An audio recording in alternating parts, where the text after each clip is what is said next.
Tá liberado, tá, Simone? Então, nosso boa noite a todos, encarnados e desencarnados. Rogamos a Deus e a Jesus que estejam conosco, que nos amparem, que nos iluminem, para mais uma noite do estudo do livro Libertação. Rogamos Jesus aos mentores e protetores do nosso irmão Fabiano, que media nossas aulas, que estejam com ele, para que possa, assim, abrir também o nosso entendimento, o nosso coração, para que possamos, Pai, entender e compreender as lições da noite de hoje. Amparados também nós, pelos nossos anjos de guarda e por nossos protetores. Que a tua luz divina seja sobre todos nós, nos amparando, nos protegendo e trazendo luz do conhecimento às nossas mentes e aos nossos corações. Sendo assim, damos por aberto a nossa aula da noite de hoje. Obrigada e que assim seja.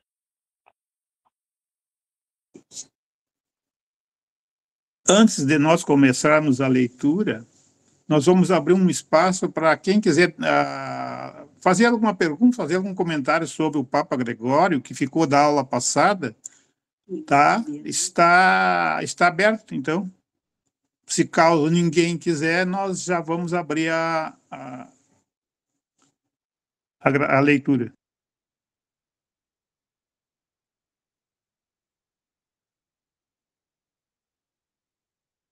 Ou podemos ler ali, rapidinho.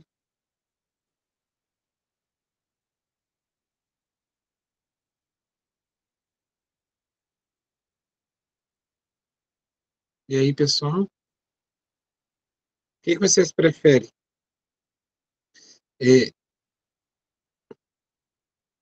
Querem que leiam ali a explicação de quem seja o Gregório? Acho que sim. Alguém quer ler? Senão eu posso ler. Lê, Fabiano. Oi? Faz tua leitura, então já vai explicando alguma coisa. Tá bom. Então, olha só. Quem é o Gregório, né? Um dos personagens principais ali deste livro. Gregório se apresenta acompanhado por seus sequaz, onde a dureza da violência reinava nos olhares dessa trupe maligna.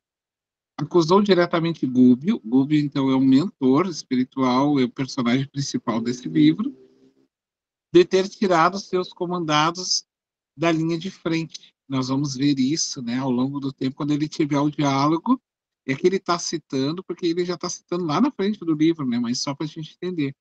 Depois ele vai ter esse diálogo com o Gúbio, o mentor, o Gregório.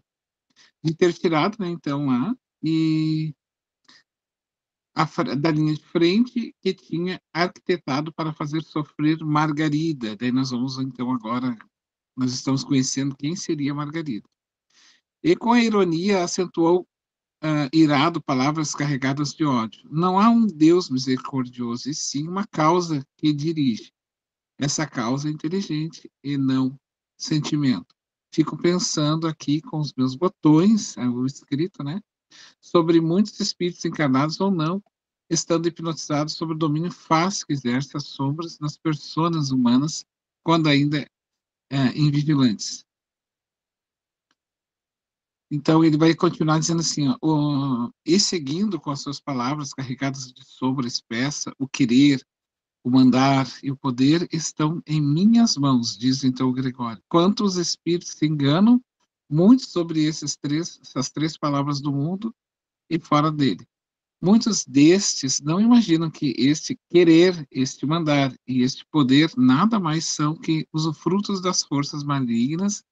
No caso, ele está falando das pessoas que querem só mandar, né, gente? Querem cargos, posturas apenas para mandar. Nada mais são que os frutos de forças malignas que sobrepõem a todas as criaturas que dele também se utilizam. sabemos que sempre haverá na nossa jornada evolutiva aqueles que estão na nossa dianteira e a nossa retaguarda. Isso valendo também, principalmente, todos os lados também das sombras, né?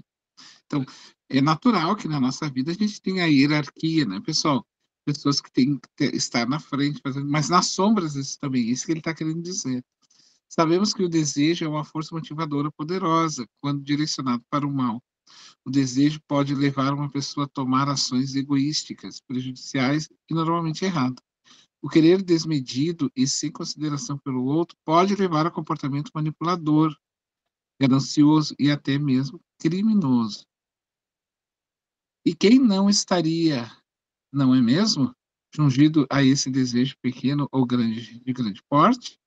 Faz essa pergunta. Quem não tiver pecado ou vício, que atire a primeira pedra. Tu vê, eles se utilizam de argumentos cristãos para sustentar as doideiras deles, né? E de que praxe que no ato de mandar implica exercer autoridade ou controle sobre os outros. Quando utilizados com intenção maligna, o poder de dar ordens pode ser usado para subjugar, explorar, oprimir as pessoas. O abuso do poder de mandar pode levar à coerção, violência, desrespeito pelo direito, dignidade do outro. Infelizmente, no Brasil de hoje, sentimos isso na pele. É muito abuso que não levará a nada. Bom, a gente sabe, né? As pessoas tomam posse de um poder e usam isso de forma errada, né? Essa fase, como tantas outras, vai passar. Os deuses, os reis foram dispostos e, graças a Deus, muitos políticos terão o mesmo fim, encarando as suas sequências que serão pagas. Consequências que no futuro serão pagas. Em futuro, não muito longe, sobre a chibata do remorso e do arrependimento. Pode levar milênios, mas o dia D para esses é irrevogável. Fica aí ele bota assim. O poder em si não é intrinsecamente bom nem mal. Eu vou pulando aqui só para chegar lá na parte do Gregório. Portanto, caríssimos, deixa eu ver aqui.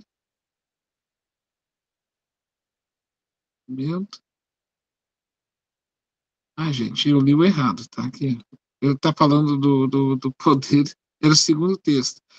Mas eu só vou voltar rapidamente aqui para pegar, então, a parte do Gregório. Você saberia dizer a respeito dele, do Gregório? Já teve curiosidade de descobrir a sua história carnal e espiritual? Esse é o relato do espírito Carlos Chagas. Então, Carlos Chagas é o próprio André Luiz, que se utiliza do pseudônimo de André Luiz da Terra.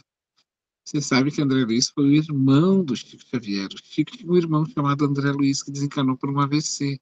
Como o Chico amava aquele irmão, quando André Luiz, Carlos Chagas se apresenta para André Luiz, e ele então pergunta para ele qual é o seu nome. Ele diz assim: o nome que tu quiser me dar. Aí ele diz assim: coloca o nome do teu irmão. Aí eu me aproximo mais de ti. Aí ele coloca o nome então do irmão, chamado André Luiz. Descreve a expedição André Luiz, da qual a companhia de espíritos superiores como Gúbio e Eloy participam diretamente em 1949 com o objetivo de resgatar as dimensões das trevas. O espírito Gregório, que se aquartelou naquela cidade estranha, que nós vamos ver agora, cidade estranha, que é esse capítulo, onde continuou com as condições de um sumo sacerdote, o pontífice, liderado por dragões do mal. Dragões, tá, gente, é uma falange de todos, é como se fosse facção. Nós temos aí a facção lá no Rio de Janeiro, PCC. É uma facção, uns morrem, outros se redimem, outros saem, ficam, e vai, aquilo vai, continua se alimentando. Os dragões são isso. Nós vamos ter uma explicação do André Luiz numa notinha nesse mesmo livro, explicando, tá? Então, por 700 anos, quer dizer, séculos. Gregório ficou sem reencarnar por 700 anos, gente, tá? Quer dizer, este século, Gregório ficou por reencarnar. Para lembrar, existem outros espíritos que ficou por muito tempo sem reencarnar, liderado pelas hostes do mal. Por exemplo, Torquemeda, tá? O Torquemeda, ele foi um daqueles que matou as pessoas na Inquisição. Aliás, foi o pior dos carrascos da Inquisição, o Torquemeda. A sua história está narrada em um livro da série Dr. Inácio Ferreiros, Nas Cinzas do Tempo. Então, ele vai seguindo logo adiante, ó, dizendo que o Papa Gregório, organizador da Inquisição Pontifícia, por uma ironia do destino, no mesmo tempo que foi incentivador da Ordem dos Franciscanos, já que era amigo e admirador de São Francisco. Como é que pode, né? Ser amigo e admirador de São Francisco e acabar nessa situação? Bom, mas teve muita gente que conviveu com o Divaldo e não mudou, né? Tem muita gente que viveu com o Chico e não mudou. Que coisa! Amigo do doce povereto e autor intelectual da Inquisição na Idade Média. Espalhou tanto sofrimento, detalhe, daí vem o nome de Matilde, fictício, foi a maior incentivadora do filho na vida religiosa, a mãe dele, a dona Matilde, a mãe do Gregório. Depois, mais tarde, nós vamos ver ela ali tentando socorrer o filho. Isso aconteceu no final do século IX. Em meados do século XII, Gregório foi papa em 1227 e 1241. Nas trevas, Gregório acumulava uma função de líder religioso, político, como, aliás, autoridades eclesiásticas sempre pretenderam.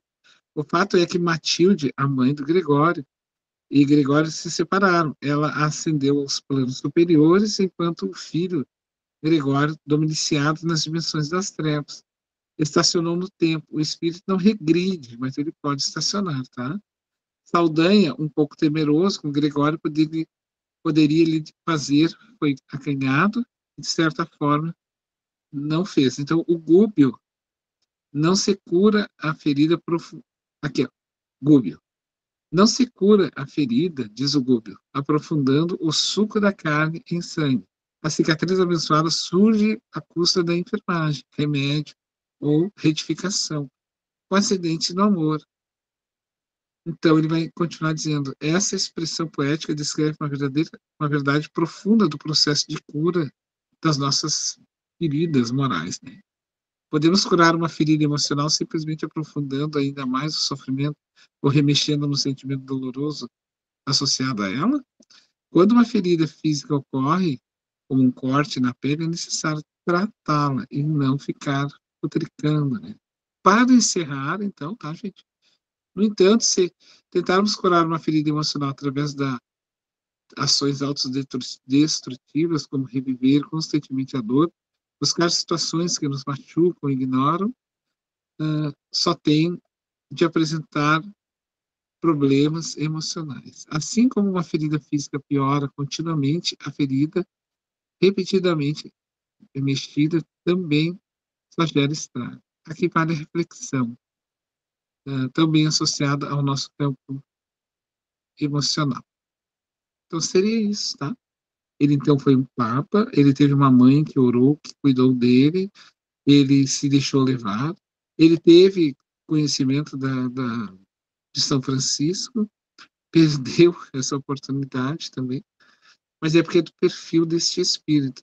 Ficou 700 anos no mundo espiritual, não reencarnou mais, e persegue pessoas, né? Se aliou, então, a essa facção do mundo espiritual, ao qual tem a denominação de dragões, tem outras facções, por exemplo, potestades espirituais.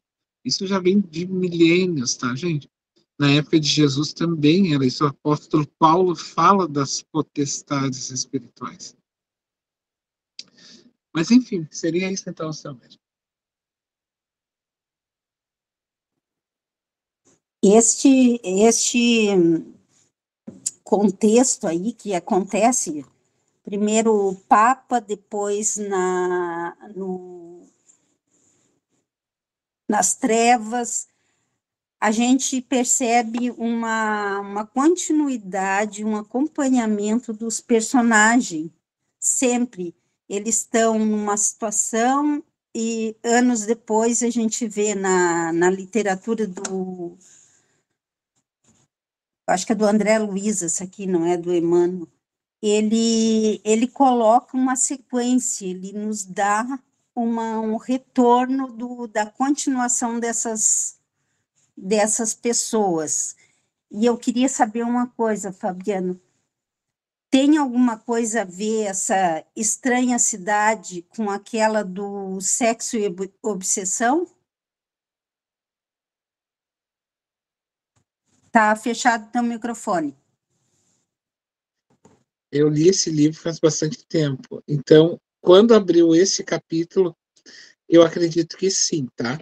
Porque, na verdade, a citação do livro Sexo e Obsessão do Divaldo, que ele cita a Cidade Estranha, não é do Divaldo, não é psicografia. Foi o Divaldo que pediu para introduzir ali, no livro. Mas ela se trata de um momento que o Chico viveu, entendeu? Isso é uma experiência do Chico. Ele foi levado para essa cidade estranha, está aqui relatado nesse livro, porque o André Luiz, rapidamente, assim, o André Luiz, o Chico foi muito mal entendido na época que ele estava escrevendo André Luiz. Estavam dizendo que até que era fantasia da cabeça dele, e ele meio que ficou, assim, ele era sozinho, né, gente? A gente tem que entender isso. E aí o Emmanuel leva ele na cidade estranha e mostra para ele. Então eu acredito que seja a mesma cidade que nós vamos ler agora. Eu tive a impressão que era. Vamos né? ver agora. Sim.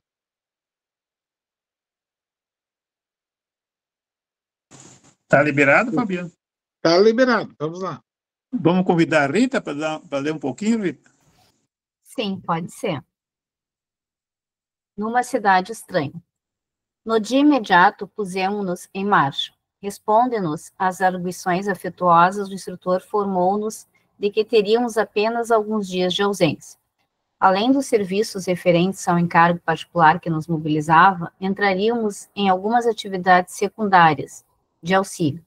Técnico em missões dessa natureza afirmou que nos admitira num trabalho que ele poderia desenvolver sozinho, não só pela confiança em que nos depositava, mas também pela necessidade da formação de novos cooperadores especializados no Ministério de Socorro às Trevas. Após a travessia de várias regiões em descida, com escalas por diversos postos em missões socorristas, penetramos vasto domínio de sombras. A claridade solar jazia diferenciada. Fumo cinzento cobriu o céu em toda a sua extensão. A volitação fácil se fizera impossível. A vegetação exibia aspecto sinistro e angustiado. As árvores não se vestiam de folhagens fartas e os galhos quase secos davam ideia de braços erguidos em súplicas dolorosas. Aves agoureiras de grande tamanho, de uma espécie que poderá ser situada entre os corvídeos, crocitavam em surdina, assemelhando-se a pequenos monstros alados espiando presas ocultas. O que mais contristava, porém, não era o quadro desolador, mais ou menos semelhante a outros de meu conhecimento, e sim os apelos cortantes que provinham dos charcos. Gemidos tipicamente humanos eram pronunciados em todos os tons. Tem que descer um pouco mais, Fabiana. Texto. Acredito, teríamos examinado individualmente os sofredores que aí se localizavam, se nos entregássemos à detida apreciação. Todavia, Gúbio, à maneira de outros instrutores, não se detinha para atender a curiosidade improfícua.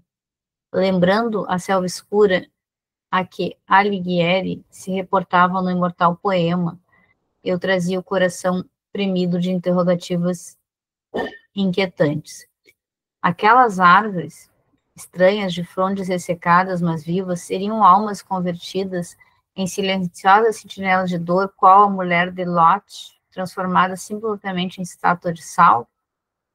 E aquelas grandes corujas diferentes, cujos olhos brilhavam desagradavelmente na sombra, seriam homens desencarnados sob tremendos castigos da forma? Quem chorava nos vales extensos da lama? Criaturas que houvesse vindo na terra que recordáramos ou duendes desconhecidos para nós. De quando em quando, grupos hostis de entidades espirituais em equilíbrio nos confrontavam, seguindo adiante indiferentes, incapazes de registrar-nos a presença. Falavam em alta voz, em português degradado, mas inteligível, evidenciando pelas gargalhadas deploráveis condições de ignorância. Apresentavam-se em trajes bisonhos e conduziam a apetrechos de lutar e ferir. Avançamos mais profundamente, mas o ambiente passou a sufocar-nos. Repousamos, de algum modo, vencidos de fadiga singular, e Gúbio, depois de alguns momentos, nos esclareceu. Nossas organizações perispíricas, a maneira de escafandro estruturado em material absorvente por ato deliberado da nossa vontade, não devem reagir com baixas vibrações deste plano. Estamos na posição de homens que, por amor, descem a operar no imenso lago de lodo. Para socorrer eficientemente os que se adaptaram a ele, são compelidos a cobrir-se com as substâncias do charco, sofrendo-lhes com paciência e coragem a influenciação deprimente. Atravessamos importantes limites vibratórios e cabemos-nos entregar a forma exterior ao meio que nos recebe, a fim de sermos realmente úteis aos que nos propomos auxiliar. Fim da nossa transformação transitória, seremos vistos por qualquer dos habitantes dessa região menos infeliz.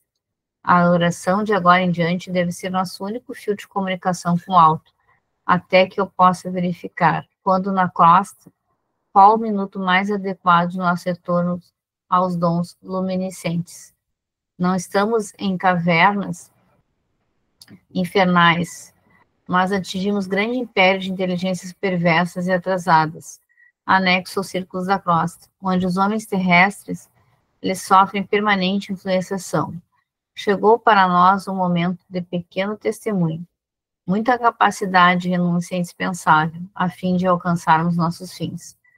Podemos perder por falta de paciência ou por escassez de vocação para o sacrifício. Para a malta de irmãos retardados que nos envolverá, seremos simplesmente desencarnados e ignorantes do próprio destino. Passamos a inalar as substâncias espessas que paravam em derretor, como se o ar fosse constituído de fluidos viscosos.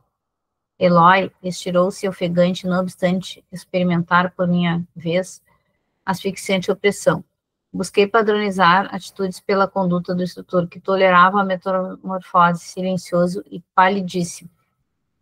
Reparei, confundido, que a voluntária integração com os elementos inferiores do plano nos transfigurava enormemente. Pouco a pouco sentimos-nos pesados e tive a ideia de que fora de improviso religado de novo ao corpo da carne, porque, embora me sentindo dono da própria individualidade, me via revestido de matéria densa, como se fosse obrigado a envergar inesperada armadura. Segura um pouquinho, Rita. Tá. Quer falar um pouquinho, Fabiano? Ou a Rita comentar. Quer comentar? Assim, ó. Eu vou tirar provisoriamente aqui a imagem. Vou pedir licença para você, espera aí só um pouquinho. Eu vou falando aqui e vou trazer uma outra imagenzinha. Quando ele cita ali, tá, pessoal? O homem, as árvores, aquelas pessoas revestidas de... Aquilo ali é uma modificação do perispírito e é possível viver aquilo ali, tá? Então, a pessoa, quando o perispírito, ele tem propriedades. Uma delas chama-se plasticidade. É a capacidade dele se tornar outra coisa, ganhar outra forma. Mas isso é possível? Sim, é possível. Vou mostrar para vocês uma imagem.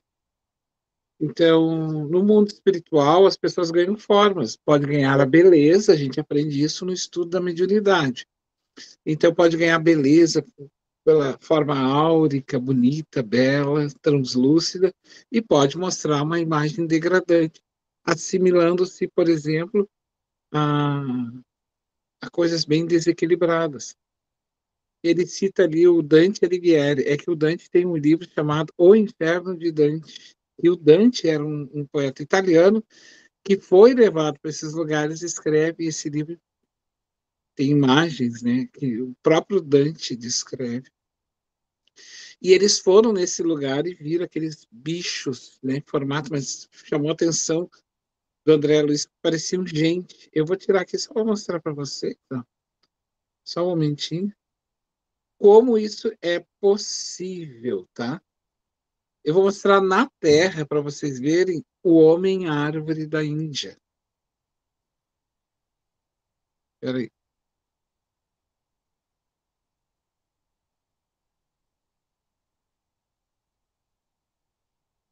Vocês estão vendo?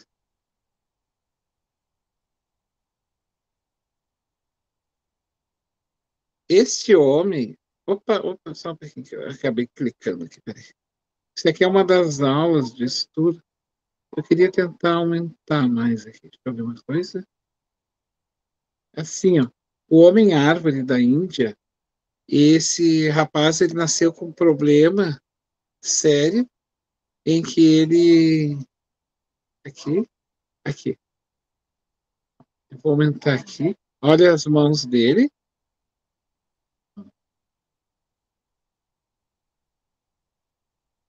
São raízes, uma deformação das suas unhas, tá? E dos dedos, e perdeu totalmente o controle e ele se enraiza. Eles são chamados na Índia de homens árvores.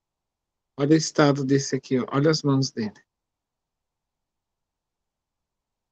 Vou aumentar para vocês aí mais um pouco.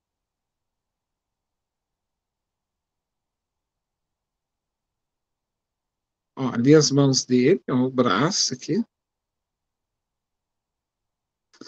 Se eu puxar para o lado direito aqui, nós vamos ver outra foto.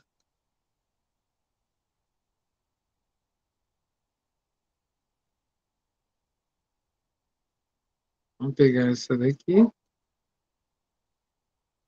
Ó. Prestar atenção no braço dele. Pode falar, Virgínia.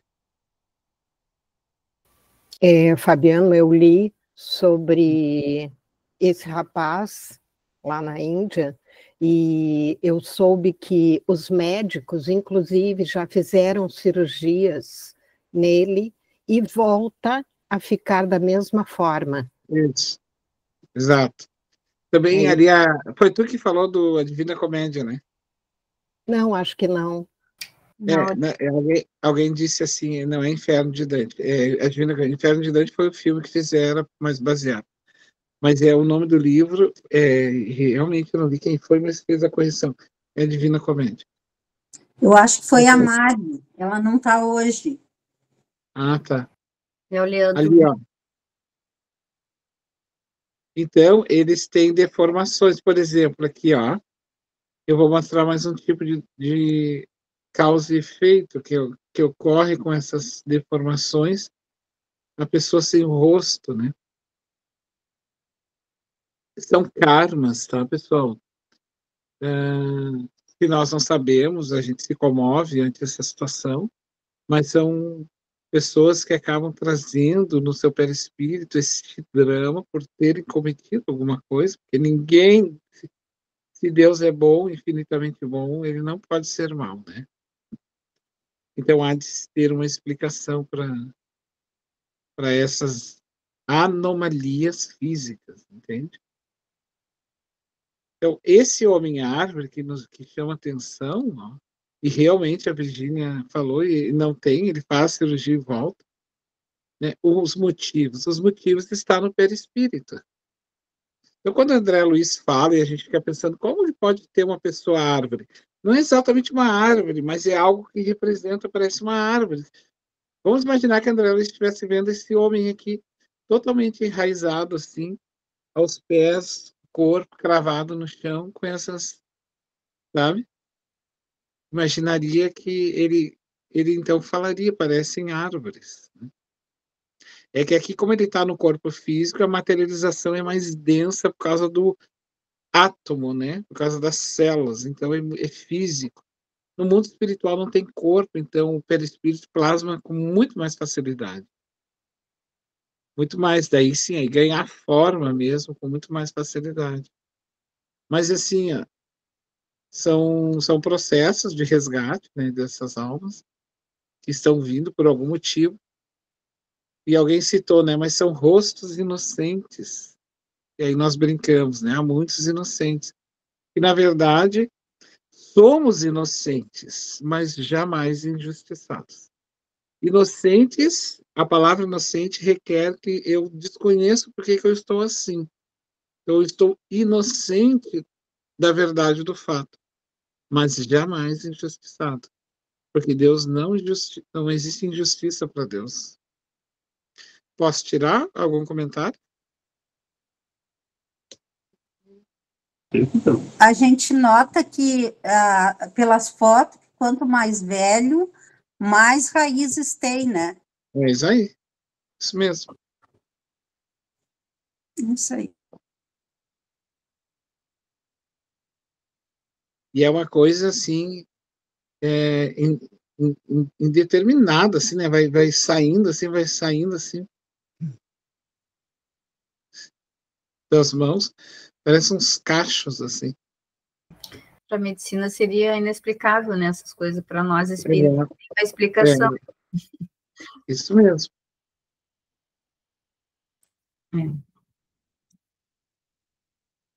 O espiritismo explica tudo, né?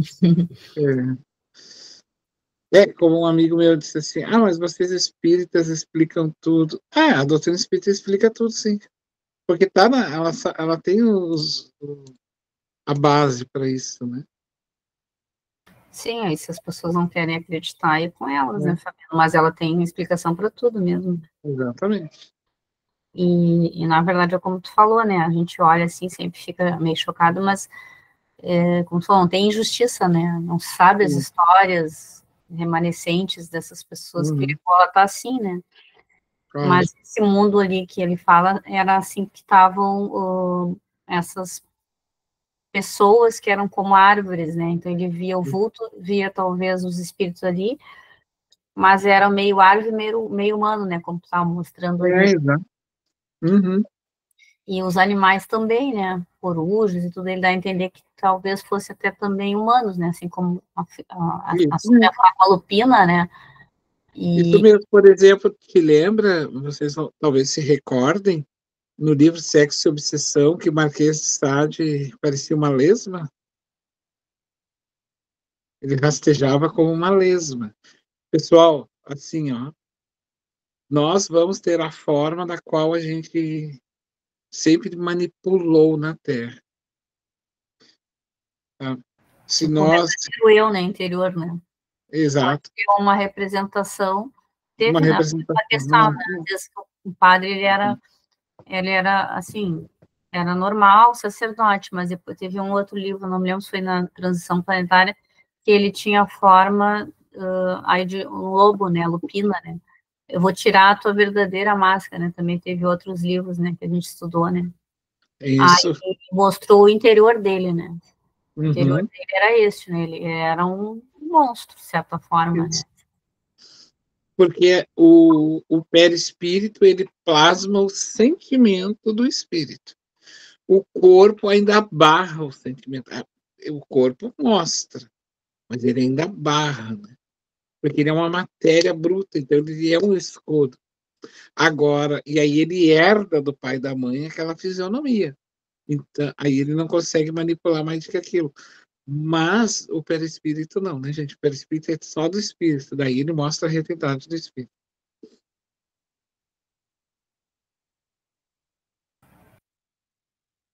Então tá. Continuando?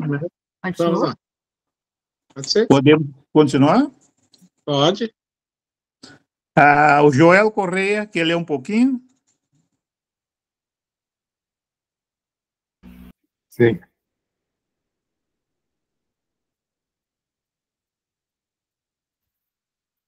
Decorridos longos minutos, o orientador apelou diligente. Prossigamos. Doravante seremos auxiliares anônimos. Não nos convém, por enquanto, a identificação pessoal. Mas não será isso mentir? Clamou Eloy, quase refeito. Gúbio duvidou, dividiu conosco um olhar de benevolência e explicou bondosamente. Não te recordas do texto evangélico que recomenda não saiba a mão esquerda o que dá à direita? Este é o momento de ajudarmos sem alarde. O Senhor não é mentiroso quando nos estende invisíveis recursos de salvação, sem que lhe vejamos a presença. Nesta cidade sombria, trabalham inúmeros companheiros do bem nas condições em que nos achamos. Se erguemos bandeira provocante nesses campos, nos quais 95% das inteligências se encontram devotadas ao mal e à desarmonia, nosso programa será estraçalhado em alguns instantes. Centenas de milhares de criaturas aqui padecem amargos choques de retorno à realidade, sob a vigilância de tribos cruéis, formadas de espíritos egoístas, invejosos e brutalizados. Para a sensibilidade medianamente desenvolvida, o sofrimento aqui é inapreciável. E há governo estabelecido num reino estranho e sinistro quanto este? Indaguei. Como não? Respondeu Gúbio atenciosamente. Como ocorre na esfera carnal, a direção neste domínio é concedida pelos poderes superiores a título prequário. Na atualidade, este grande empório de padecimentos regenerativos permanece dirigido por um sátrapa de inqualificável piedade, que aliciou para si próprio o pomposo título de grande juiz, assistido por assessores políticos e religiosos, tão frios e perversos quanto ele mesmo. Grande aristocracia de gênios implacáveis aqui se alinha, senhoreando milhares de mentes preguiçosas, delinquentes e enfermiças. E por que permite Deus semelhante absurdo? Dessa vez era o meu colega que perguntava de novo, um tanto apavorado, agora ante os compromissos que assumíramos. Longe de perturbar-se, Gúbio replicou: pelas mesmas razões educativas por meio das quais não aniquila uma nação humana quando, desvairada pela sede de dominação, desencadeia guerras cruentas e destruidoras, mas a entrega à expiação dos próprios crimes e ao infortúnio de si mesma, para que aprenda a integrar-se na ordem eterna que preside a vida universal. De período a período, contado cada um por vários séculos, a matéria utilizada por semelhantes inteligências é revolvida e reestruturada, como acontece nos círculos terrenos. Mas se o Senhor visita os homens pelos homens, que se santificam, corrige igualmente as criaturas por intermédio das criaturas que se endurecem ou bestializam. Significa, então, que os gênios malditos, os demônios de todos os tempos, exclamei reticencioso. Somos nós mesmos, completou o instrutor, muito paciente. Quando nos desviamos impenitentes da lei, já perambulamos por estes sítios sombrios e inquietantes, mas os choques biológicos do renascimento e da desencarnação, mais ou menos recentes, não nos permitem, nem a Eloy, o desabrocho de reminiscências completas do passado. Comigo, porém, a situação é diversa. A extensão de meu tempo na vida livre já me confere recordações mais dilatadas e, de antemão, conheço as lições que constituam novidade. Muitos de nossos companheiros, guindados à altura, não mais identificam nestas paragens senão motivos de cansaço, repugnância e pavor. Todavia, é forçoso observar que o pântano, invariavelmente, é uma zona de natureza, pedindo o socorro dos servos mais fortes e generosos. Música exótica fazia-se ouvir não distante, e Gúbio rogou-nos prudência e humildade em favor do êxito no trabalho a desdobrar-se. Reerguemo-nos e avançamos. Fizera-nos tardio o passo e nossa movimentação difícil. Em voz baixa, o orientador reiterou a recomendação. Em qualquer constrangimento íntimo, não nos esqueçamos da prece. É de hora em diante o único recurso de que dispomos a fim de mobilizar as nossas reservas mentais superiores em nossas necessidades de reabastecimento psíquico. Qualquer precipitação pode arrojar-nos a estados primitivistas, lançando-nos em nível inferior, análogo ao dos espíritos infelizes que desejamos auxiliar. Tenhamos calma e energia, doçura e resistência, de ânimo voltado sempre para o Cristo. Lembremos-nos de que aceitamos o encargo desta hora, não para justiçar, e sim para educar e servir.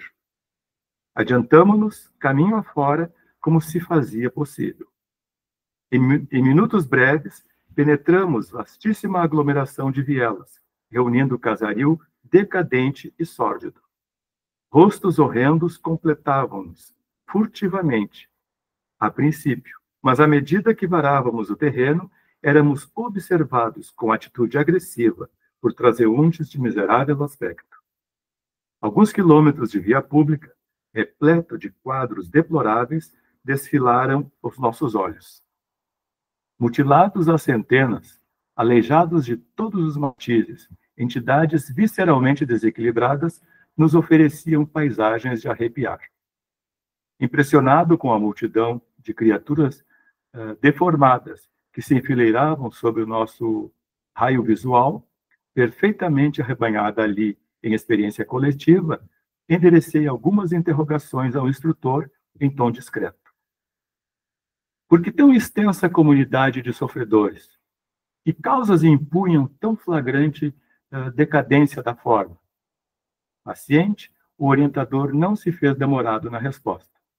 Milhões de pessoas, informou calmo, depois da morte, encontram perigosos inimigos no medo e na vergonha de si mesmas. Nada se perde, André, no círculo das nossas ações, palavras e pensamentos. O registro da nossa vida opera-se em duas fases distintas.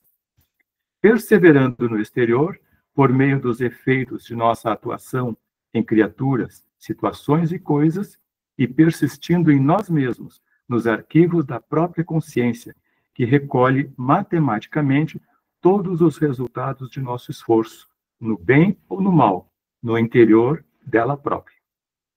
O espírito, em qualquer parte, move-se no centro das criações que desenvolveu.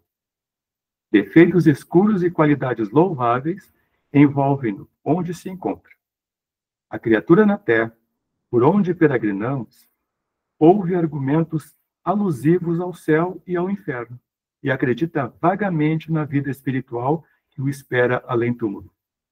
Mais cedo que possa imaginar, perde o veículo da carne e compreende que não se pode ocultar por mais tempo, desfeita a máscara do corpo, sob a qual se escondia a maneira da tartaruga dentro da carapaça.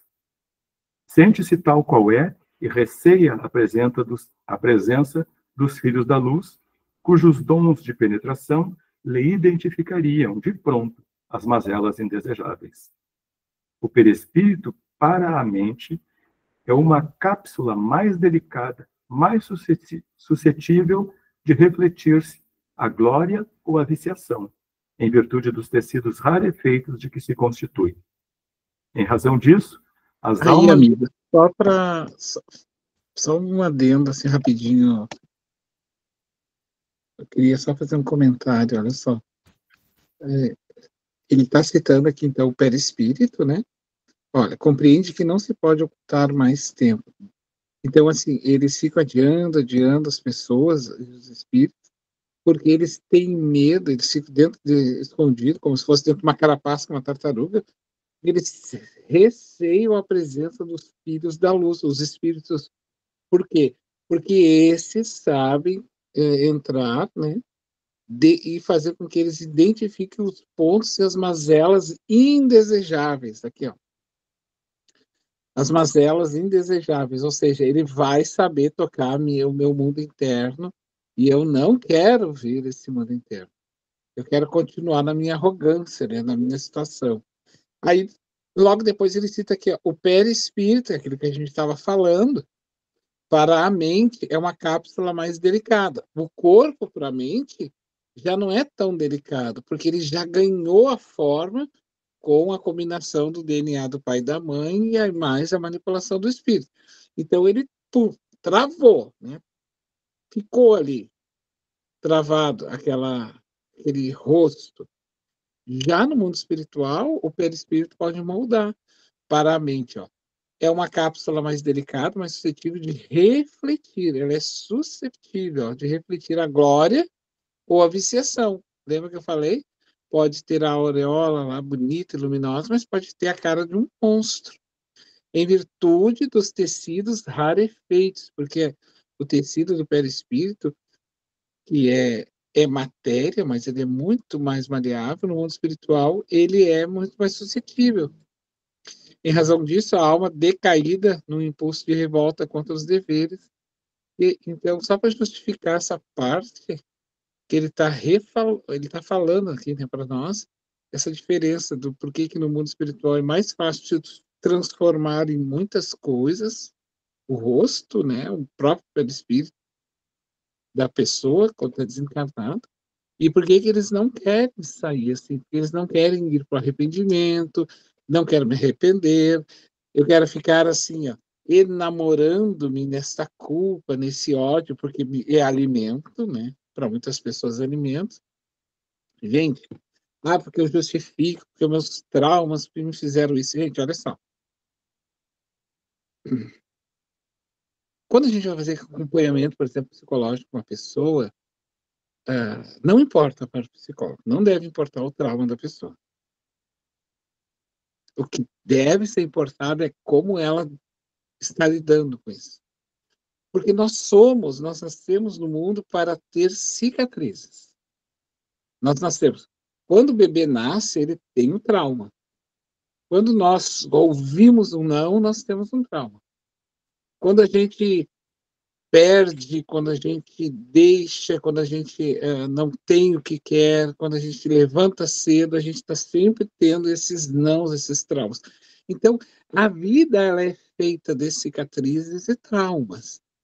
A grande discussão psicológica é como eu lido com essas situações. Agora, tem pessoas que idolatram essa situação para se manter ali. Não, eu estou traumatizado por causa disso e fica naquele processo, quando, na verdade, deveria ganhar um convite para sair. E, claro, isso tem que ter acompanhamento espiritual. É o vitimismo, isso. Né? E vai ficando ali naquela coisa, e não sai nunca. Então... Daí ela culpa e não amadurece, ela culpa o outro, né? Outras coisas, porque ela está ali, ela não assume a sua culpa, né? Ou sua responsabilidade no processo. É por isso? É o caso desses espíritos. Eles querem ficar lá na retaguarda dos umbrais. Não querem ir para o mundo da lida, do mundo físico. Estar no mundo, gente, é ser jogado no mundo por Deus. Deus nos joga no mundo para que a gente tenha experiências e aprenda. Nesse jogo de ter contatos, porque o corpo ele vai me fechar. Por exemplo, Rita, eu, tu e tantos outros que estamos aqui, nós só estamos podendo nos ver uns aos outros porque nós estamos fechados no átomo do corpo. Se nós sairmos agora, todo mundo que está aqui nesse grupo desencarnar agora, nós não vamos nos ver. Alguns vão, outros não, porque uns vão estar em níveis e situações diferentes. E olha que não é discurso e nem cara bonita, tá? É coração. Então, assim, o meu coração vai me dar o tom vibratório que eu vou estar. Então, possivelmente uns vão se ver e outros não. Qual é a oportunidade que nós temos de nos ver, nos desafiar, nos perdoar e trabalhar? Quando nós estamos no corpo. É isso que eles não querem. Preferem montar esses vilarejos sombrios, esses antros, assim, ficar nessa mendicância de se alimentar dos restos dos seus irmãos, e por isso eles são escórias humanas, e atormentando, obsediando nas lidas do sexo, dos desequilíbrios, das revoltas, prestando serviços para outros espíritos. Vampirismo. E montando essas grandes facções assim no mundo espiritual, sabe? Então é isso que ele está desenhando aqui para nós, né, o Joel e Rita.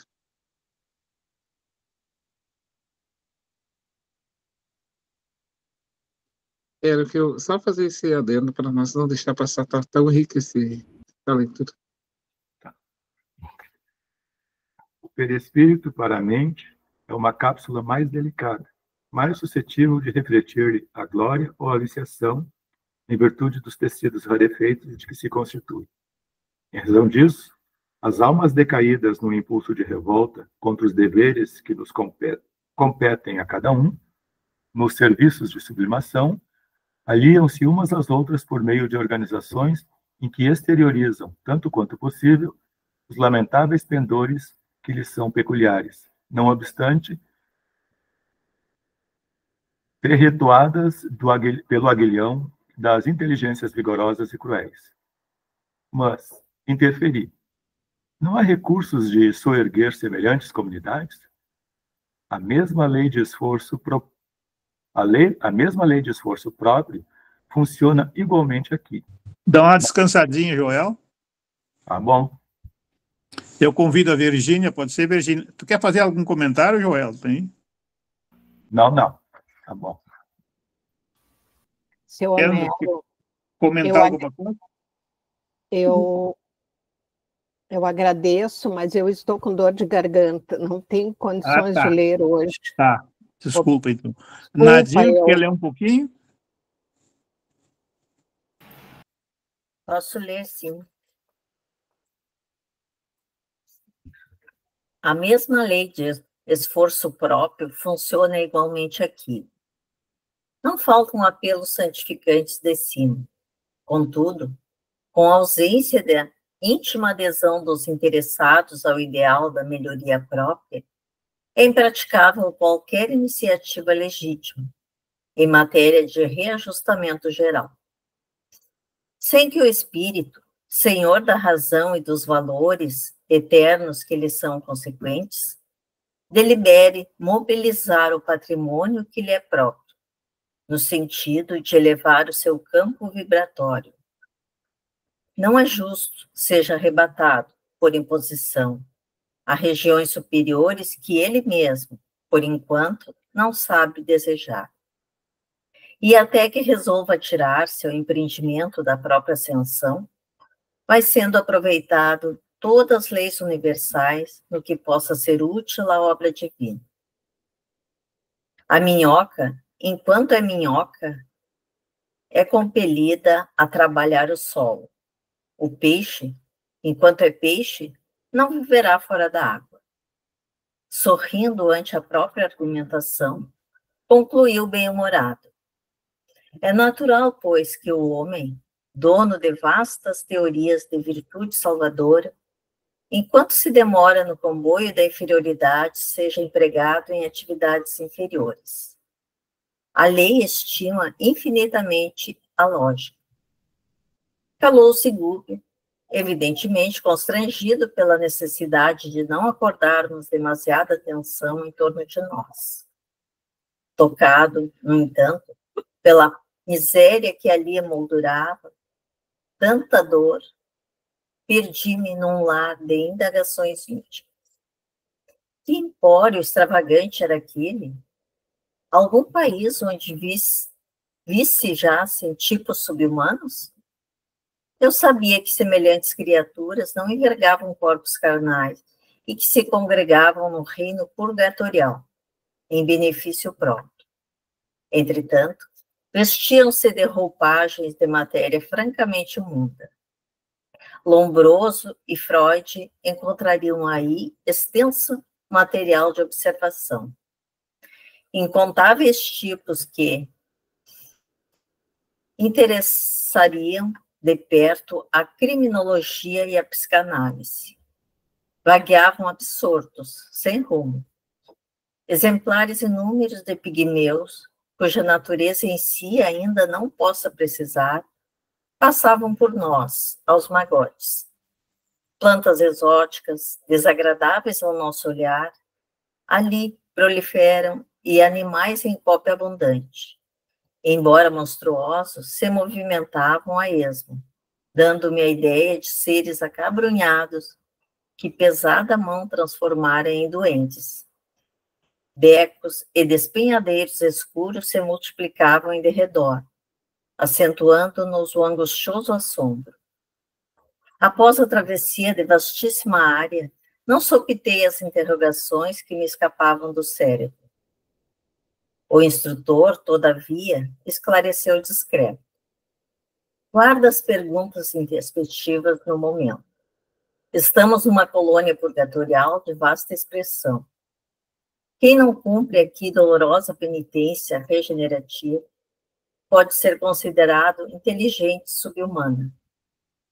Milhares de criaturas, utilizadas nos serviços mais rudes da natureza, movimentam-se nestes tipos, sítios em posição infraterrestre.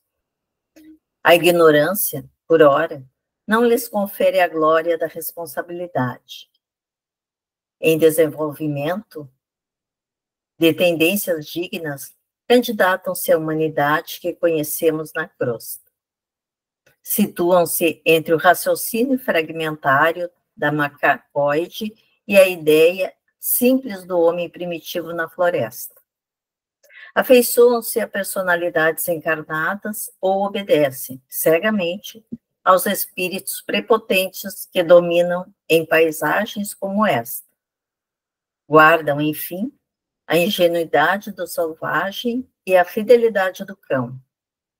O contato com certos indivíduos inclina-os ao bem ou ao mal, e somos responsabilizados pelas forças superiores que nos governam, quanto ao tipo de influência que exercemos sobre a mente infantil de semelhantes criaturas. Com respeito aos espíritos que se mostram nestas ruas sinistras, exibindo formas quase animalescas, neles reparamos várias demonstrações de anormalidade a que somos conduzidos pela desarmonia interna. Nossa atividade mental nos marca o perispírito.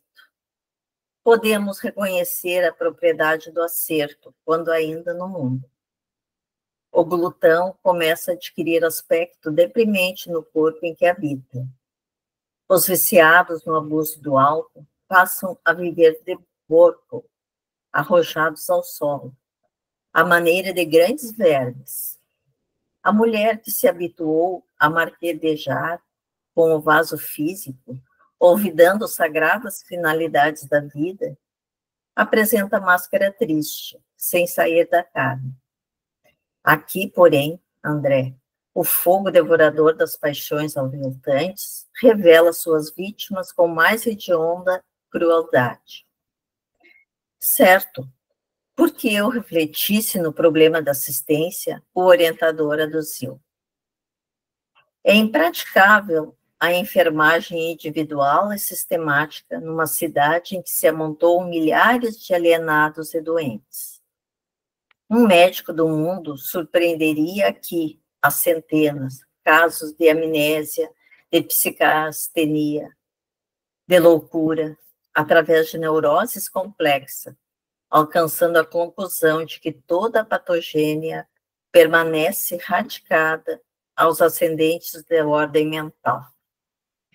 Quem cura nestes lugares há de ser o tempo com a piedade celeste, ou a piedade celeste por intermédio de embaixadores da renúncia, em serviços de intercessão para os espíritos arrependidos que se refugiam na obediência aos imperativos da lei, inspirados pela boa vontade.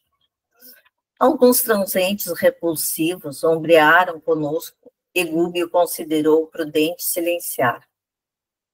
Notei a existência de algumas organizações de serviços que nos pareceriam na esfera carnal, ingênuas e infantis, reconhecendo que a ociosidade era ali a nota dominante. E porque não visse criança, exceção feita das raças de anões, cuja existência percebia sem distinguir os pais dos filhos, arrisquei de novo uma indagação em voz baixa. Respondeu o instrutor atencioso. Para os homens da terra, propriamente considerados, este plano é quase infernal. Se a compaixão humana separa as crianças dos criminosos definidos, que dizer do carinho com que a compaixão celestial vela pelos infantes? E por que, em geral, tanta ociosidade neste plano? Indaguei ainda. Quase todas as almas humanas, situadas nessas furnas, sugam as energias dos encarnados e lhes vampirizam a vida, como se fossem lampreias insaciáveis no oceano do oxigênio terrestre. Suspiram pelo retorno ao corpo físico, de vez que não aperfeiçoaram a mente para a ascensão, e perseguem as emoções do campo carnal com os desvarios dos sedentos no deserto. Quais fetos adiantados, absorvendo as energias do seio materno, consomem altas reservas de forças dos seres encarnados que as acalentam, desprevenidos do conhecimento superior. Daí, esse desespero com que defendem no mundo os poderes da inércia e essa aversão com que interpretam qualquer progresso espiritual ou qualquer avanço do homem na montanha de santificação. No fundo, as bases econômicas de toda essa gente residem ainda na esfera dos homens comuns, e por isso preservam apaixonadamente o sistema de furto psíquico dentro do qual se sustentam, junto às comunidades da Terra. A essa altura, defrontamos acidentes no sol, que o instrutor nos levou a atravessar. Subimos dificilmente a rua íngreme e, em pequeno planalto, que se nos descortinou aos olhos espantadiços, a paisagem alterou-se. Palácios estranhos surgiam imponentes, revestidos de claridades abraseadas, semelhante à auréola do aço incandescente. Praças bem cuidadas, cheias de povo, ostentavam carros soberbos, puxados por escravos e animais. O aspecto devia, a nosso ver, identificar-se com o das grandes cidades do Oriente, de 200 anos atrás. Liteiras e carruagem transportavam personalidades humanas, trajadas de modo surpreendente, em que o escarlate exercia domínio, acentuando a dureza dos rostos que emergiam dos singulares indumentos. Respeitável edifício destacava-se diante de uma fortaleza, com todos os característicos de um templo, e o orientador confirmou-me as impressões, asseverando que a casa se destinava a espetaculoso culto externo. Enquanto nos movimentávamos, admirando o suntuoso casário em contraste chocante com o vasto reino de miséria que atravessáramos, alguém nos interpelou descortês. Que fazem? Era um homem alto, de nariz adunco e olhos felinos, com todas as maneiras do policial desrespeitoso a identificar-nos. Procuramos o sacerdote de Gregório, a quem estamos recomendados, esclareceu Gúbio humilde. O estranho pôs-se à frente, determinou-lhe acompanhássemos as passadas, em silêncio, e guiou-nos a um casarão de feio aspecto. É aqui, disse em tom seco e, após apresentar-nos a um homem maduro, envolvido em longa e complicada túnica, retirou-se. Gregório não nos recebeu hospitaleiramente. Fitou em Gúbio os olhos desconfiado, de fera surpreendida, e interrogou. Vieram da crosta há muito tempo? Sim, respondeu nosso instrutor, e temos necessidade de auxílio. Já foram examinados? Não. E quem os enviou? Inquiriu o sacerdote sob visível perturbação. Certa mensageira de nome Matilde. O anfitrião estremeceu, mas observou implacável. Não sei quem seja, todavia, podem entrar. Tenho serviços nos mistérios e não posso ouvi-los agora. Amanhã, porém, ao anoitecer, serão levados aos setores de seleção, antes de admitidos ao meu serviço. Nem mais uma palavra. Entregues a um servidor de fisionomia desagradável, demandamos porão escuro. E confesso que acompanhei Gúbio e Eloy de alma conturbada, por receio absorvente e indefinível.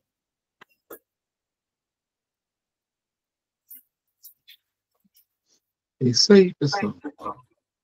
Vê que ele ficou com medo porque Matilde era o nome da mãe, entendeu? Já deu um certo temor. E falar em mãe é...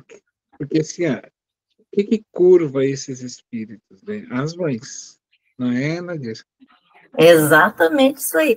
Eu estava até pensando nisso ali, quando ele ficou e não quis recebê-lo, porque ele ficou impactado com o nome, né? Disse, se a minha mãe me mandou aqui, o que vão querer de mim, né?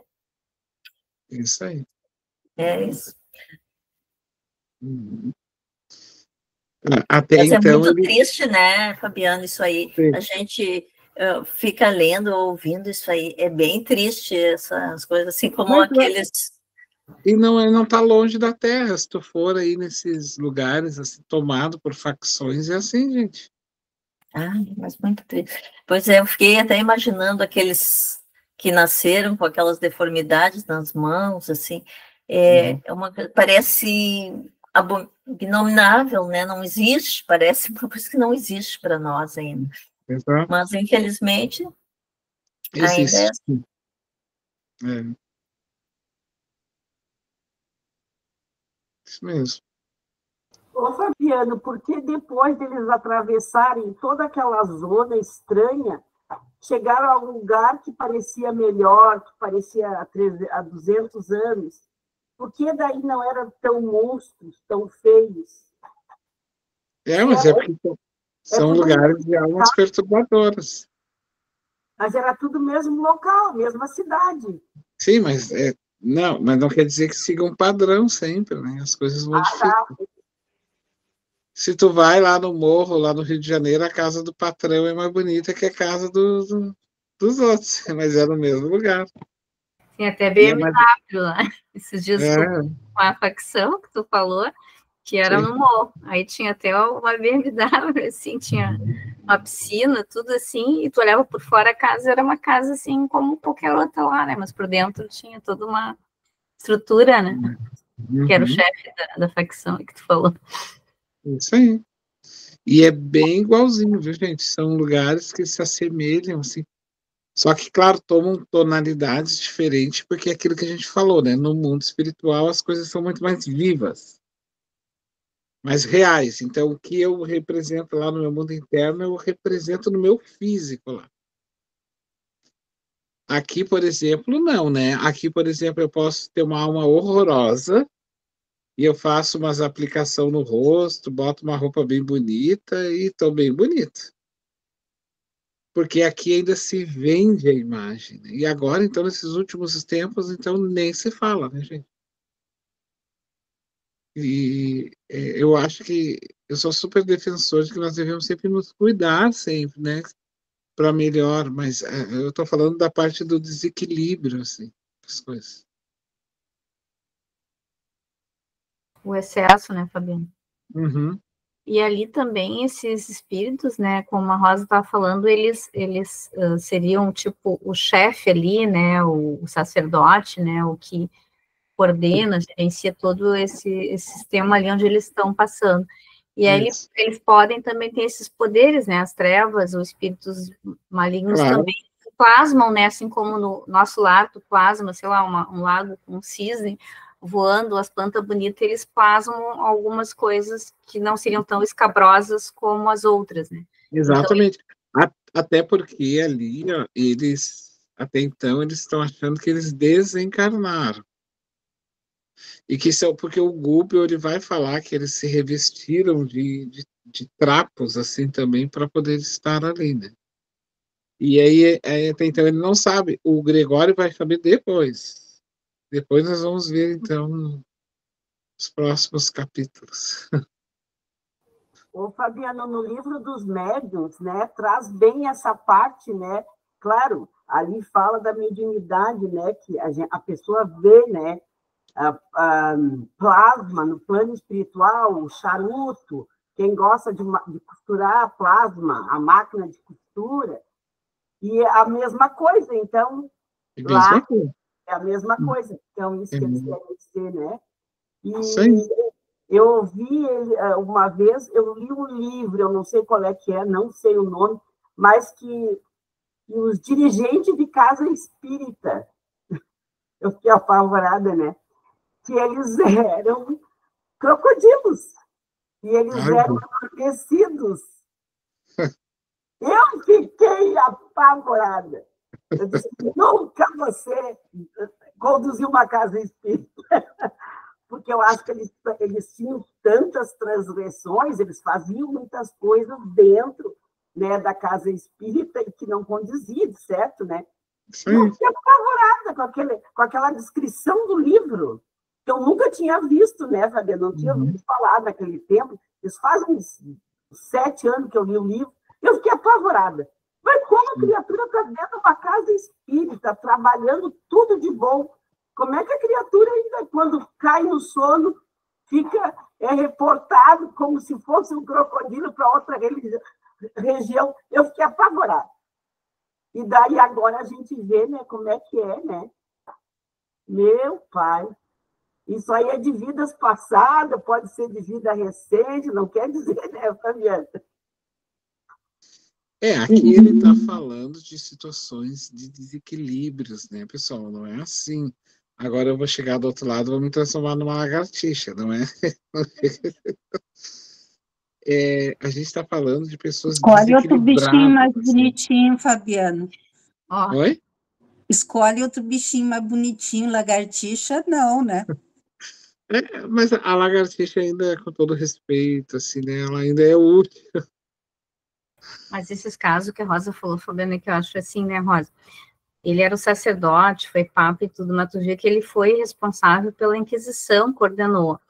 Então, esses que teriam um cargo mais alto, principalmente sacerdote, sei lá, imagina um médico que abusa de mulheres, né, que espera ele lá, quanto mais, digamos, eu acredito que tenha sido um compromisso dele assumir, quando assume esses cargos, de certa forma, eu acredito que haja um plano, né, que a pessoa tinha que enganar. Aí ela faz mau uso daquele cargo, que nem um dirigente de uma casa espírita, quando ele, então, por fora, talvez ele estivesse lá na casa, as pessoas já, tá lá dando pasta, dando paleta, tá coordenando, parecia bom, mas por dentro, o que ele fazia, né, aí que tá o eu verdadeiro que falou ali, né, ele talvez fosse, o médico monstro, né, tem esse filme que fala muito, né, que aborda essa questão psicológica, né, o médico monstro, era uma dupla personalidade, é quase uma dupla personalidade, às vezes, que pode ter. Eu acredito que esses casos aí mais graves, que possam vir também a ficar numa situação mais grave de virar um ser, assim, de não humano, né, um animal, um bicho. Seriam os casos, eu acredito, mais graves, porque fizeram mais, digamos assim, tão de certa forma, sofrendo também aquilo que eles foram, assim, né, porque aí quanto mais alto, talvez, o teu cargo, um cargo que deveria prestar um serviço, e no fim tu fazia aquilo com que nem aquele João de Deus, né, que coisa horrível aquela história, né, ele tinha dom mediúnico, todo mundo, tem gente que conheceu ele, que eu conheço, foi bem atendido por ele, mas ele fazia outras coisas tão abomináveis, que provavelmente ele seria um sério candidato aí para uma zona umbralina, né, quando morrer, e ficar nessa situação de bicho mesmo, né, vão ser esses casos, acredito, assim, para chegar nesse nível, assim, porque, no fundo, eles não eram boas pessoas, né, aparentemente para a sociedade, às vezes as pessoas podem até parecer, mas não eram, né, então fizeram mau uso ainda, né, aí eu acho que paga 2 vezes, né, acho que o compromisso, né, porque aí tu paga no sentido, assim, de resgatar, que tu te comprometeu uma coisa e tu usou daquela tua autoridade para fazer coisas erradas, assim, então acaba sendo pior ainda, assim, né, porque aí acho que abusou de todas as normas de boa conduta, de coisas assim, acredito que esses casos, né, Fabiana, que sejam esses que vão ficar numa situação grave quando desencarnam, como é esse caso do sacerdote ali, né. Por isso, a grande responsabilidade que a gente tem sempre dentro do... Assim, ó, uma coisa importante, tá? A casa espírita não alberga, não é um lugar de almas santas. A casa espírita é um hospital que está recebendo doentes de vários níveis. Então, o nosso papel na casa espírita, principalmente as pessoas que trabalham, né, na casa espírita, foram convidados através do trabalho e, ao fazer o trabalho, também se tornar uma pessoa melhor. O que nós não podemos é tornar a casa espírita refém dos nossos vícios. Eu só faço isso se eu continuar fazendo aquilo. A casa espírita não pode se tornar refém. Nós é que precisamos da casa espírita e não ela precisa de nós. Então, Quando a gente inverte esses papéis, a gente começa a adoecer. Por isso, constantemente, a vigilância. Sempre assim, tá? A gente tem que ter esse cuidado. Eu não sou uma pessoa santa. Eu estou sendo convidado a me transformar numa pessoa melhor. Então, sim, a casa espírita está cheia de almas doentes, com sérios problemas mentais, espirituais. Sim, está perfeito para Jesus, porque é para isso mesmo a casa espírita. Mas ali eu estou curando a minha feridinha. Ali eu tenho que ir passando, passando. Então, hoje eu falo de compaixão. Eu consigo falar e fazer um pouquinho, não muito, mas um pouquinho. Tá perfeito, esse é o caminho. Então, à medida que eu for falando, eu vou me ouvindo, eu vou gostando de falar daquilo. E a gente só coloca em prática aquilo que nós vamos repetindo para nós. Porque primeiro a gente tem que se ouvir para depois praticar. Então, assim, é um outro cuidado, né, que a gente de repente, para que a gente não veja que a casa espírita é um lugar de almas puras, né? E sim de irmãos que estão tentando. Então, quando a gente vê alguém errar alguma coisa, a gente tem que tentar ir ajudar. Ou entender, não, ele está tentando, está lá, está fazendo a palestra lá, mas é um hipócrita. Tá, mas ele está lá, deixa ele lá. Ele tem que ser chamado, de repente, para que ele tenha esse cuidado, ou ele, em si próprio, se dar conta, né? O plano espiritual vai sempre, durante o sono, chamar ele, vai trazer ele, e nós, os amigos, quem é amigo, vai poder também chegar ao meu amigo. Você está indo assim por um caminho que não é muito bom. Né? Está na hora de dar uma olhada ali, está pisando num lugar meio falso, tu vai te afundar.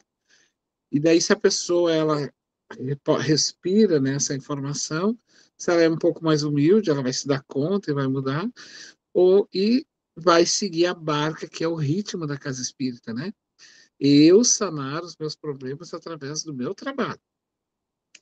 Entendendo que aquilo que eu falo para o outro é um remédio para mim também. Então, é nesse sentido. Agora, quando eu me torno invigilante e mergulho nisso, que foi o caso de vários que vocês citaram, aí realmente eu viro joguete de espíritos trevosos e eles vão me afundando cada vez mais, né? Até eu me destruir completamente. Não sei se alguém gostaria de também falar mais um pouco. O Leandro levantou a mão, pode falar, Leandro? Não, só pegando, aproveitando o gancho que foi falado agora aí, o quanto eu vejo, assim, né, o quanto é importante o nosso trabalho dentro da evangelização e trabalho da família, né, eu vejo o quanto isso é importante hoje, né, e ainda mais com essa leitura que a gente fez hoje aí desse capítulo do livro, e aí eu lembrei de uma fala do Divaldo, né, que ele disse que os umbrais estão sendo esvaziados, né, porque daqui a pouco a energia do nosso planeta já não vai mais conseguir dar conta e atender desses espíritos que lá estão. Então, esse pessoal está todo vindo, né, para a nossa realidade, né, a fim de terem ainda uma última oportunidade de resgate. E aí temos nós ali, né, que estamos na casa espírita, lidando com todo esse público adoecido. Nós também nos encontramos adoecidos, mas estamos ali dispostos a trabalhar por esses espíritos, né? A mostrar o quanto é importante a mudança, né? A salvação dessas almas. Então eu vejo assim o quanto a gente faz um trabalho muito dignificante quando a gente trabalha na evangelização das crianças, dos adolescentes, no grupo da família, o quanto nós auxiliamos, né, as famílias a trabalharem com essas crianças que estão vindo hoje, né, crianças que estão despertando muitas vezes aí aspectos que já vêm lá desses umbrais, né, e o quanto é importante as famílias serem orientadas a como tratar, né, a como tratar esses casos, né, na infância.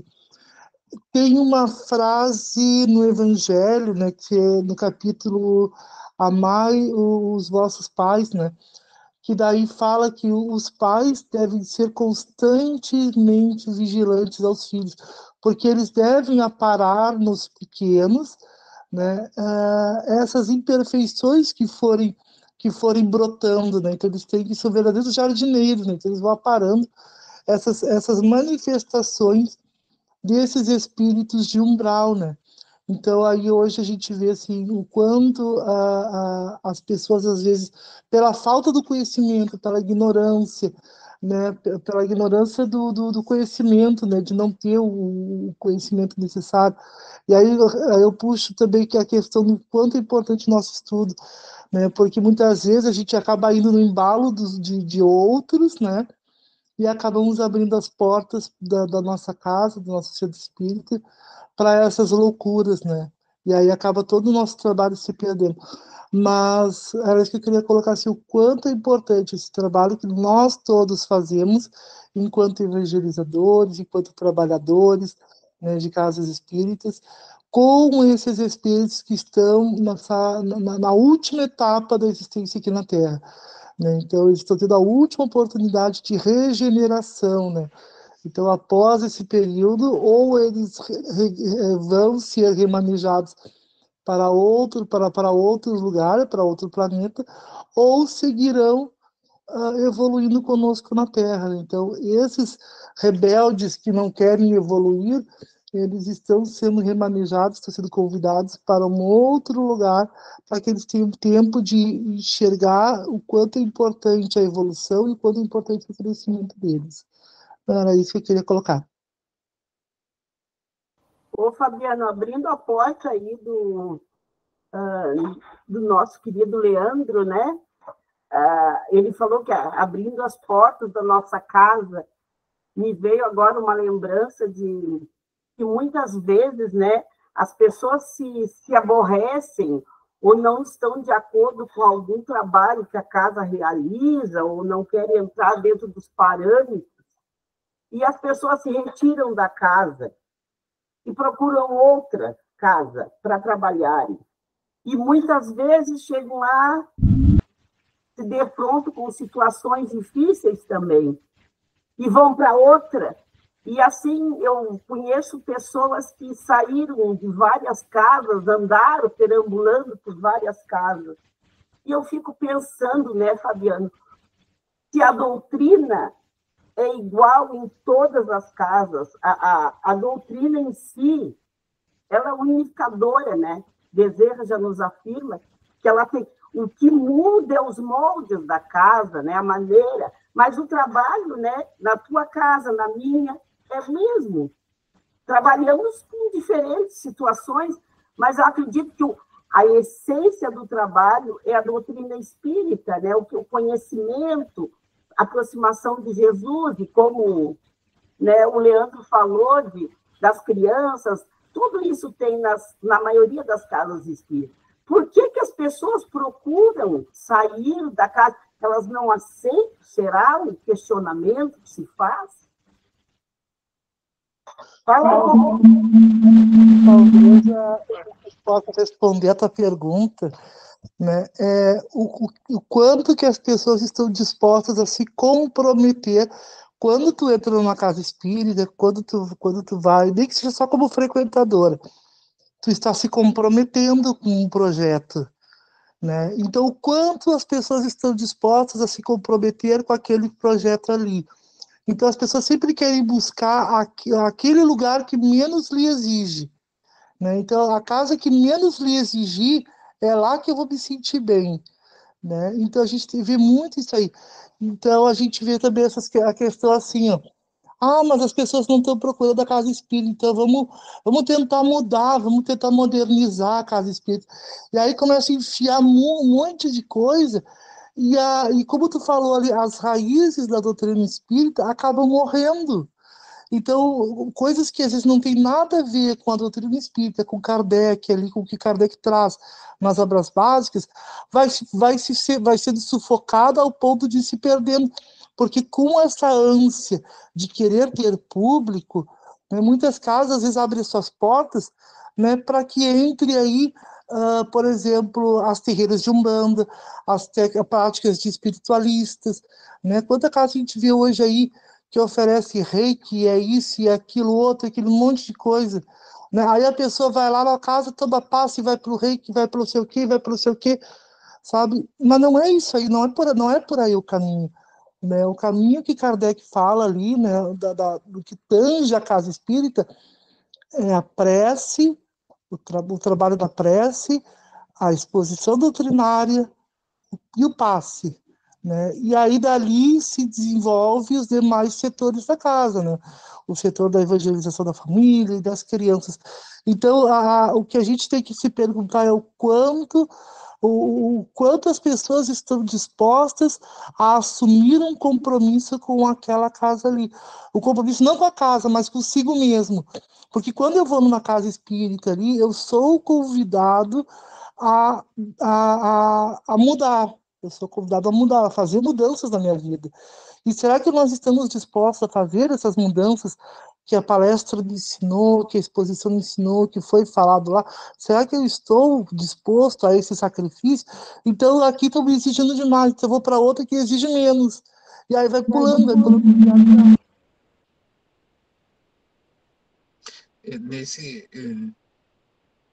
Quando, olha, o mais velho, ele tem sempre a obrigação de ensinar aos mais jovens. A gente está simbolizando, tá? Velhice e jovem no sentido de saberes. Então, aquele que sabe mais sempre procura ensinar quem sabe menos. Quem sabe menos, que está chegando, ele deve se comportar como alguém que está chegando. Então, nós temos que ter sempre esse cuidado, né? De botarmos pessoas iniciantes para fazer atividades que elas não deveriam estar fazendo e se comportar como estudante. O que acontece? A gente pula etapas e, por não compreender a doutrina espírita, achamos que devemos de modernizá-la ou então modificá-la. Então, o Kardec diz, o espiritismo, quando bem compreendido, ele se torna um lenitivo para as nossas vidas. Então, se ele não está se tornando um lenitivo para a minha vida, sou eu que não estou entendendo a doutrina. Sabe? Sou eu que não estou captando, eu não estou sabendo ler. O Chico falou uma frase que ele diz assim, todos leem o livro dos Espíritos, poucos interpretam. O que está faltando entre nós é digamos assim, a forma ideal de interpretação e de compreender as colocações dos espíritos e do próprio Kardec. Nós lemos, mas não refletimos no que estamos lendo. O convite não é ficar lendo, mas refletir sobre aquilo. A Ivone está falando, né, das entrelinhas, no espírito da letra, como os espíritos falam para Kardec. Não olharmos a letra que mata, mas o espírito que vivifica. Então, é que nós temos que ir lá no fundo e perceber. E aí, quando nós formos construindo assim, nós vamos dando segurança. Aí nós não vamos inventando moda, né, dentro do centro espírita, achando que ele está ultrapassado. É nós que não estamos compreendendo bem ainda. A partir do momento que a gente compreender bem, ensinar bem, educar bem aqueles que estão chegando, provavelmente pode ser que a gente não tenha uma demanda. Se uma pessoa sai, ela nem sempre ela pode estar errada, tá? Pode acontecer que as pessoas que deveriam tomar as rédeas estão se equivocando. E aí tu não vai ficar num ambiente onde as pessoas que deveriam de ensinar corretamente, que deveriam de orientar corretamente, não estão fazendo. Estão enlouquecendo, estão fazendo papéis que não deveriam, fazendo situações que não deveriam, porque eu, particularmente, não fico em casa espírita que não estuda Allan Kardec, que não estuda espiritismo, e que inventa moda. E se eu tiver que pular 10 casas, eu pulo todas. Porque a questão toda é que nós temos que olhar sempre os dois ângulos. eu agora estou entrando na psicologia, né? Então, às vezes lá vai o marido ou a esposa, e segundo a versão da esposa, o marido não presta. Mas segundo a versão do marido, a esposa é uma bruxa. Então, é assim, gente, a gente nunca tem que olhar sempre todos os lados das questões, sabe? Todos os ângulos das questões, para poder entender que se nós ouvirmos apenas uma voz, e não importa o cargo, o lugar, a situação, porque na versão do Chapeuzinho Vermelho, o lobo mau, ele é sempre mau. Ele sempre vai ser mau. Nós temos que ouvir a versão do lobo. Então, esse cuidado que a Rosa nos traz para nós, daí o Leandro falou na questão da casa espírita, assim, ó, a doutrina espírita ela não tem problema nenhum com nenhuma religião, tá? Com nenhum segmento, com nenhuma terapia alternativa. Ocorre que estes segmentos eles têm um espaço certo para isso. Por exemplo, vou dar um exemplo para vocês. Lá na UTI do hospital, eles estudam espiritismo? Não. Na Igreja Católica, eles estudam nos seus ritos e nas suas homilias o espiritismo? Não. Por exemplo, é lido o Evangelho, o Evangelho segundo o Espiritismo na Igreja Evangélica? Não. Na universidade, há práticas espíritas? Não. E por que a casa espírita é a casa da Mãe Joana, que tem que abraçar tudo? A casa espírita não é uma casa da Mãe Joana. Mas a casa espírita tem algum problema com essas filosofias? Não, gente. É que cada lugar tem o seu espaço energético necessário. Então, a Umbanda, ela lida com aquela energia que ninguém está aqui tocando se é boa ou má, não se trata disso. Porque dentro do Espiritismo também não se trata de que a casa espírita é boa e má, porque a casa espírita ela é boa e má segundo os seus elementos. Então, o rito, ele tem um espaço certo. Quando a gente vai atender alguém na psicologia, a sala de aula é feita para dar aula. Na psicologia, tu tem que ter o lugar certo para te atender a pessoa. Em qualquer lugar, tu tem o lugar certo. Dentro do hospital, tem a UTI para casos de emergência. Então, o que a gente tem que lembrar é que cada coisa tem o seu espaço certo. O espiritismo, ele não é a religião do futuro. Ele é só o futuro delas. Por que ele é o futuro delas? Não é que ele é... Porque daí ele vai mostrar lá na Igreja Católica, ele não vai destruir a Igreja Católica. A Igreja Católica não vai se destruir, gente, da Terra. Só que o Espiritismo ele é o futuro dela, no sentido de que ele vai dizer, olha, a Santa Rita não morreu, tá? Você sabia que São Francisco de Assis está vivo ainda? E o espírito dele está vivo? O papel do Espiritismo é preencher as lacunas que essas religiões não tratam, que são a reencarnação, a comunicação entre os vivos e os mortos, entendeu? Então é nesse sentido que vai propagando.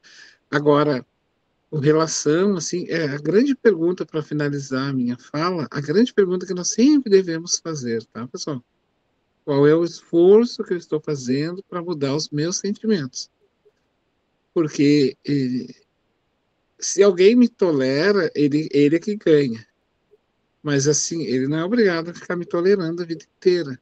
O meu desmando, as minhas situações, a minha intolerância. Tá, mas eu estou disposto a mudar isso. Perfeito. Ali é o meu lugar, casa espírita. Mas a partir desse momento que a gente procurar mudar o nosso coração, tudo é aceitável. Tá? Os nossos problemas morais é aceitável. Porque eu estou ali. Ali é o lugar certo para mudar. E o Espiritismo tem mais responsabilidade, não é mais do que as outras religiões, não. Ele só tem mais responsabilidade porque nós temos um ponto diferencial. Nós sabemos da lei de causa e efeito.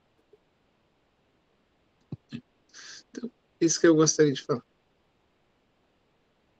Pessoal, nós já temos o nosso horário. A pauta está muito boa. Eu até gostaria de me manifestar também, mas nós temos no nosso adiantado do horário. Podemos encerrar? Vou passar para a Simone. Podemos encerrar, então, seu mestre.